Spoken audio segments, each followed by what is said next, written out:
Se tem uma coisa que muita gente reclama no mundo dos animes, é em relação ao protagonismo que existe dentro dessas obras.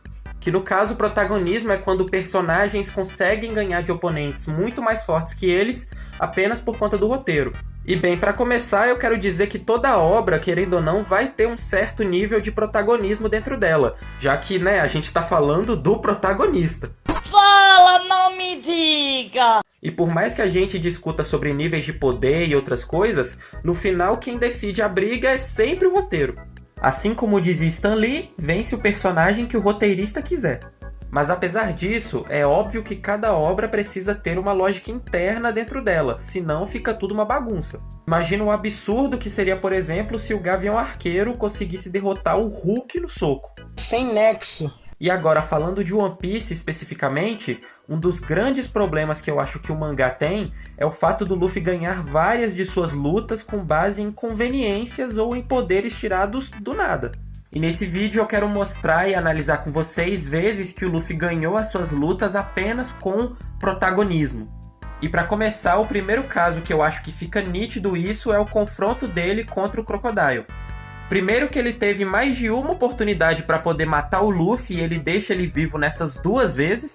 E depois, com a luta final deles, mesmo o Luffy tendo a desculpa que ele tinha o sangue e com isso ele conseguia acertar o Crocodile, eu ainda acho que foi uma forçação de barra do roteiro o Luffy ter conseguido vencer aquela luta. Principalmente depois que a história avança e a gente chega no arco de Marineford e pode ver o Crocodile batendo de frente com caras tipo o do Flamingo. E nesse período de Alabasta até Marineford ele só ficou preso, então não tem como ele ter ficado mais forte de lá pra cá. O que faz com que essa derrota dele pro Luffy faça menos sentido ainda. Outro caso de protagonismo muito claro foi na saga de Enies Lobby envolvendo o Gear 2, que é uma transformação que surgiu completamente do nada. Até aquele momento a gente teve somente uma fala do Luffy que indicava que ele tinha novas habilidades para luta. Mas a gente não teve nenhuma cena do Luffy treinando ou ele desenvolvendo essas habilidades, ela só foi colocado ali de qualquer jeito. E aí você pode argumentar dizendo que ele treinou essas habilidades no off, Mas é aquilo, Tudo em uma história precisa ser previamente mostrado e desenvolvido com o tempo.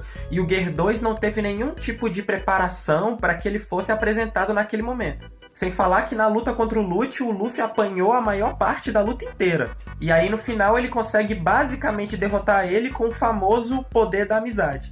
E isso é um grande problema, porque o roteiro sempre vai surgir com alguma solução para que o Luffy possa ganhar a briga.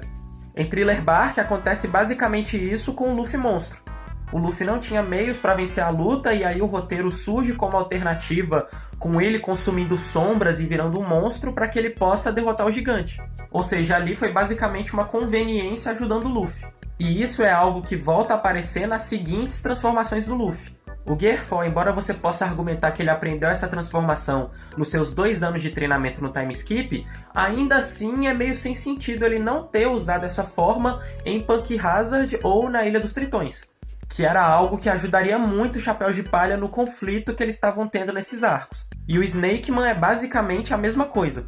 E aí a gente chega no Gear 5, que pra mim é o maior caso de protagonismo dentro da obra inteira. Para começar, que essa coisa da fruta do Luffy ser algo importante para o governo e tal, envolvendo Nika, é algo que foi introduzido no meio da batalha de Onigashima, ou seja, foi muito do nada. Não teve nenhum tipo de preparação ou algo assim para que chegasse nesse ponto, o que é uma coisa absurda. E aí tem aquela coisa de falarem do quadro em Skype, com a pose do Luffy, mas pô, mano, isso é um argumento muito fraco para algo que é tão relevante na história.